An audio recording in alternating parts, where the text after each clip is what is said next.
ओम श्री गुरु सत्ताय नमः। सभी को प्रणाम। आइए समस्याओं का समाधान ऋषि चिंतन से के क्रम को आगे बढ़ाते हैं। प्रश्न: सविता ध्यान धारणा का क्या प्रयोजन है? उत्तर: ध्यान जिनका भी किया जाता है उन्हें लक्ष्य मानकर वैसा ही बनने का प्रयत्न किया जाता है। श्री राम, श्री कृष्ण, भगवान शंकर आदि की ध्यान धारणा का यही प्रयोजन है कि उस स्तर की महानता से अपने को ओतप्रोत करें, उनके गुणों को अपने में उतारने का प्रयत्न करें। गायत्री परिजन प्रायः गायत्री मंत्र का जप और उदीयमान सूर्य का अर्थात उगते हुए सूरज का ध्यान करते हैं। गायत्री अर्थात सामूहिक विवेकशीलता। इस प्रक्रिया से अनुप्राणित होना, मंत्र जप के साथ साथ विवेकवान प्रज्ञावान होने की कामना करना, यही गायत्री जप है। सूर्य की दो विशेषताओं से हम सुपरिचित हैं, एक ऊर्जा, दूसरी आभा। हम सभी ऊर्जावान अर्थात प्रगतिशील पुरुषार्थ परायण बने। ज्ञान रूपी प्रकाश से सर्वत्र प्रगतिशीलता का, सत्प्रवृत्तियों का विस्तार करें। स्वयं प्रकाशित रहें और दूसरों को भी प्रकाशवान बनाएं। गर्मी और आलोक की आभा जीवन के हर क्षण में, हर कण में ओतप्रोत रहे।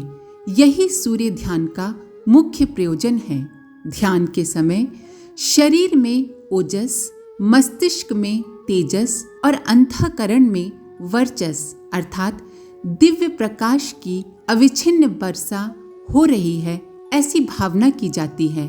इस प्रक्रिया को मात्र कल्पना भर मानकर नहीं छोड़ दिया जाना चाहिए, वरन इसके अनुरूप अपने आप को बनाने का प्रयत्न प्राणपण से करना चाहिए। प्रश्न: ध्यान का महत्व एवं उसका व्यवहारिक रूप क्या है? उत्तर: ध्यान का एकमात्र उद्देश्य भगवान और भक्त के बीच एकात्म भाव की स्थापना करना है। मात्र किसी आकृति का ध्यान चित्र देखते भर रहने से काम नहीं चलता। भक्त अपने स्थूल, सूक्ष्म और कारण शरीरों को क्रिया, विचारणा और भावना को अर्थात अपने द्वारा किए गए कार्य, अपने विचार और अपनी भावना को ईश्वर अर्पण करके उसे मात्र दिव्य प्रयोजनों में नियोजित रखने का संकल्प सघन करता है। इसके साथ साथ भौतिक धन संपत्ति तो ईश्वर को अर्पित हो ही जाती है। ध्यान साधना का व्यवहारिक रूप इतना ही है कि भक्त और भगवान के बीच उच्च स्तरीय आदान प्रदान चलना चाहिए। भक्त अपनी समस्त आकांक्षाओं और संपदाओं को ईश्वर के लिए समर्पित करता है और इसके बदले में वो सब कुछ पाता है जो ईश्वर स्वयं है।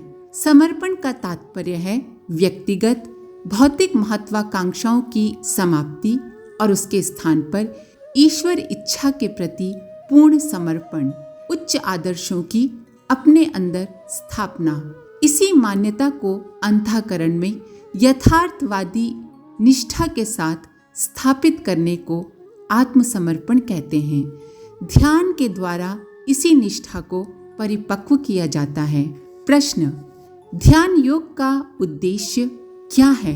उत्तर: ध्यान योग का उद्देश्य अपनी मूलभूत स्थिति के बारे में, हम क्या हैं, हम कौन हैं, अपने स्वरूप के बारे में सोच विचार करना है।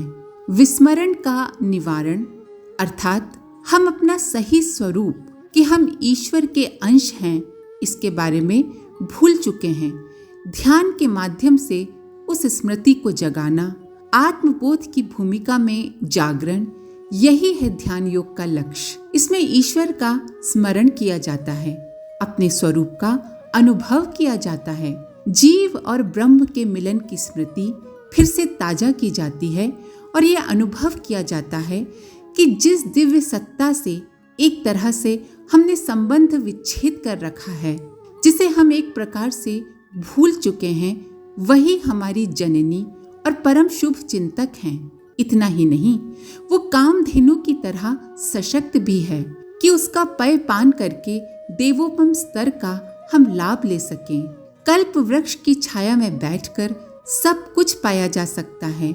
ईश्वर सत्ता से संपर्क, सानिध्य, घनिष्ठता बना लेने के बाद भी ऐसा कुछ शेष नहीं रहता जिसे अभाव, दारिद्र्य अथवा शोक संताप कहा जा सके। ध्यान योग हमें इसी लक्ष्य की पूर्ति में सहायता करता है। स्पष्ट है कि आत्मबोध से बढ़कर मानव जीवन का दूसरा लाभ हो ही नहीं सकता। ध्यान योग के कल्प वृक्ष की छाया में सच्चे मन से बैठने वाला व्यक्ति आत्मबोध का लाभ ले सकता है और नर पशु के स्तर से ऊंचा उठकर नर नारायण के समकक्ष बन सकता है। प्रश्न, देव पूजा के कर्म कांडों को प्रतीकोपासना कहते हैं, इसका अर्थ क्या है? उत्तर, इसका तात्पर्य है कि संकेतों के आधार पर क्रियाकलापों को निर्धारित करना। देवता की प्रतिमा एक पूर्ण मनुष्य की परिकल्पना है जिसके उपासक को हर स्थिति में सर्वांग सुंदर एवं नव युवकों जैसी मनः स्थिति में बने रहना चाहिए। देवियां मात्र सत्ता की प्रतीक हैं। तरुणी एवं सौंदर्यमयी होते हुए भी उन्हें कुदृष्टि से नहीं देखा जाता, वरन पवित्रता की मान्यता विकसित करते हुए श्रद्धा पूर्वक नमन वंदन किया जाता है। पूजा अर्घ्य में जल, अक्षत, पुष्प, चंदन, धूप, दीप, नैवेद्य आदि को संजोकर रखा जाता है। इसका तात्पर्य उन माध्यम संकेतों को ध्यान में रखते हुए अपनी रीति नीति का निर्धारण करना है। जल का अर्थ है शीतलता। हम शांत, सौम्य और संतुलित रहें। धूप के पीछे दिशा निर्देशन ये है कि हम वातावरण को सत प्रवृत्तियों से भरा पूरा सुगंधित बनाएं। दीपक का संकेत है कि ज्ञान का प्रकाश सबको बांटें और अपने साधनों में से कुछ भी त्याग करने के लिए तैयार रहें। चंदन अर्थात अपने आसपास के वातावरण को सुगंधित बनाएं। काटे घिसे जाने जैसी विकट परिस्थितियां आने पर भी प्रसन्न रहने वाले स्वभाव को न छोड़ें।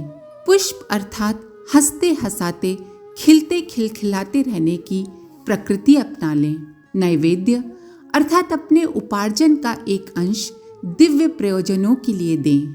उदार बने रहना और अक्षत अर्थात अटूट निष्ठा बनाए रखना आदि। भगवान को इन वस्तुओं की कोई आवश्यकता पड़ रही हो ऐसी बात नहीं है, पर इन प्रतीक समर्पणों के माध्यम से हम अपने को ही तैयार करते हैं, प्रशिक्षित करते हैं कि देवत्व के अवतरण हेतु व्यक्तित्व को पात्रता से सुसज्जित रखें। हमारा ही धीरे धीरे आत्मिक विकास होता जाता है, कायाकल्प होता जाता है। प्रश्न, उपासना का वास्तविक स्वरूप क्या है? उत्तर, ईश्वर आदर्शों का समुच्चय है, समूह है। उपासना का अर्थ होता है समीप बैठना। समीप बैठना वैसा जैसा कि गीली लकड़ी आग के समीप पहुंचकर अपना गीलापन समाप्त कर लेती है और आग की ऊष्मा को, आग की गर्मी को अपने में धारण करके सूखती चली जाती है। अधिक निकट पहुंचने पर स्वयं आग बन जाती है। उपासना का वास्तविक स्वरूप यही है। महानता की समस्त उत्कृष्टताओं के पुंज परमेश्वर का सानिध्य प्राप्त करके साधक उसके गुण गरिमा को क्रमशः अपने में अधिक मात्रा में भरता चला जाए, वैसा ही बनता चला जाए। यही दैवी विभूतियां व्यक्तित्व को श्रेष्ठ, शालीन, उदार और उदात्त बनाती हैं। कहना न होगा कि व्यक्तित्व संपन्न व्यक्ति एक प्रकार से सिद्ध पुरुष ही होता है। उसका मूल्य हर क्षेत्र में सामान्य नर पशुओं की तुलना में हजारों लाखों गुना अधिक आंका जाता है। तदनुरूप उस पर चारों ओर से सम्मान सहयोग भी बरसता है। जो इस स्तर का लाभ पा सकेगा उसे स्वभावतः उच्च स्तरीय सफलताएं भी मिलती चली जाएंगी। ऐसे लोग ही क्षेत्र में श्रेय पाते और प्रगति के उच्च शिखर पर जा पहुंचते हैं। इसी सुखद प्रतिफल को यदि कोई चाहे तो उपासना का चमत्कार कह सकता है। प्रश्न, उपासना को मानव जीवन की सर्वोपरि बुद्धिमत्ता क्यों माना गया है? उत्तर, उपासना का मुख्य उद्देश्य है ईश्वर से सानिध्य प्राप्त करना। उपासना का स्वरूप ईश्वर का नाम जप, ध्यान, पूजन, दर्शन, स्तवन, कीर्तन आदि के विधि विधानों के साथ सामने आता है। इस विधान में जो समय लगता है उसमें हमारी भावनात्मक चेतना ईश्वर को स्मरण करने, उसकी समीपता अनुभव करने में लगी रहती है। यदि ये भजन पूजन भावना पूर्वक किया गया है तो उसके समाप्त होने के बाद भी दिन भर उसका अनुभव होता रहता है। जैसे कि एक बार नशा कर लेने पर उसकी खुमारी दिन भर बनी रहती है, उसी प्रकार यदि मन से एक बार या कई बार ईश्वर का स्मरण पूजन किया जाए तो वो समाप्त होने पर भी परमात्मा के सानिध्य के साथ उत्पन्न होने वाली उत्कृष्ट भावनाएं बनी रहती हैं और मनुष्य अपनी विचारणा एवं कार्य पद्धति वैसी ही बनाता है जैसा कि ईश्वर के दरबार में बार बार बैठने वाले दरबारी को अपने पद एवं स्तर के अनुरूप रखनी पड़ती है। राजा के दरबारी मंत्री अपने पद गौरव गिराने वाले ओछे काम नहीं करते। फिर ईश्वर के दरबार में उसकी समीपता में निरंतर रहने वाला व्यक्ति दुष्कर्म करने एवं दुर्बुद्धि अपनाने की भूल कैसे कर सकता है? आत्मा अपनी उद्गम सत्ता, जहाँ से उसका जन्म हुआ है, जहाँ से वो निकली है, ऐसे परमात्मा की ओर उन्मुख होगी तो निश्चय ही उसे प्रकाश मिलेगा। परमात्मा का प्रकाश पड़ने पर आत्मा भी अपने सत चित आनंद स्वरूप के साथ प्रकाशमान दिखती है। ऐसे प्रकाशमान जीवन में नर से नारायण की, पुरुष से पुरुषोत्तम की, आत्मा से परमात्मा की प्रत्यक्ष परिणति दृष्टिगोचर होती है। इसीलिए उपासना को मानव जीवन की सर्वोपरि बुद्धिमत्ता माना गया है। प्रश्न, उपासना कृत्य आरंभ करने से पहले जो षट कर्म किए जाते हैं उनके साथ क्या भावनाएं जुड़ी होनी चाहिए? उत्तर, इन्हें आत्मशुद्धि के षट कर्मों के रूप में जाना जाता है। इनका उद्देश्य अपने में सर्वतोमुखी पवित्रता की भाव मान्यता को सघन बनाना है। इन उपचारों में शारीरिक क्रियाएं तो होती ही हैं, किंतु उनके साथ मानसिक एवं भावनात्मक सक्रियता भी अनिवार्य रूप से जुड़ी रहनी चाहिए। हमारे कार्य, विचार और विश्वास तीनों ही आत्मिक प्रगति के मूलभूत आधार हैं। अगर हम ऊपर ऊपर से सिर्फ कर्मकांड कर लें पर हमारे विचार वहाँ नहीं हो, हम कुछ और सोचते रहें या फिर हमारी भावनाएं वहाँ नहीं हो तो उसका कोई अर्थ नहीं है, उसका कोई फर्क नहीं पड़ेगा। इसीलिए जब हम कर्म कांड करते हैं तो हमारे विचार पवित्र होना चाहिए, हमारी भावनाएं उन कर्म कांडों से जुड़ी रहनी चाहिए। पवित्रीकरण के साथ ये भावना करनी चाहिए कि ईश्वर की सर्वव्यापी पवित्रता में हम ओतप्रोत हो रहे हैं और वैसी ही पवित्रता हमारे अंदर जागृत और स्थापित हो रही है। 3 आचमनों के साथ क्रमशः वाणी की शुद्धि, चिंतन की शुद्धि तथा भाव शुद्धि, और इन तीनों को ईश्वर के कामों में लगाने के लिए सशक्त और तेजस्वी बनने का ध्यान किया जाए। शिखा बंधन के समय अपने सांस्कृतिक गौरव का स्मरण करते हुए अपनी आदर्श निष्ठा तथा आस्थाओं को मजबूत बनाने, अपने सूक्ष्म केंद्र मस्तिष्क को ईश्वरीय दिव्य चेतना से जोड़े रहने का भाव उभारना चाहिए। प्राणायाम के समय वायु के साथ विश्वव्यापी महाप्राण को अंदर खींचने, उसे अपने शरीर में स्थापित करने तथा अंदर के विकारों को बाहर फेंक देने का संकल्प किया जाता है। न्यास अपने प्रमुख अंगों को ईश्वर के ही कामों में प्रयोग करने के उद्देश्य से किया जाता है। पृथ्वी पूजन के साथ अपनी स्वार्थपरता को छोड़कर विशाल उत्तरदायित्वों के बोध, मातृभूमि, विश्व वसुधा के प्रति अपने कर्तव्यों का स्मरण किया जाना और अपनी कृतज्ञता की भावना को विकसित करना आवश्यक है।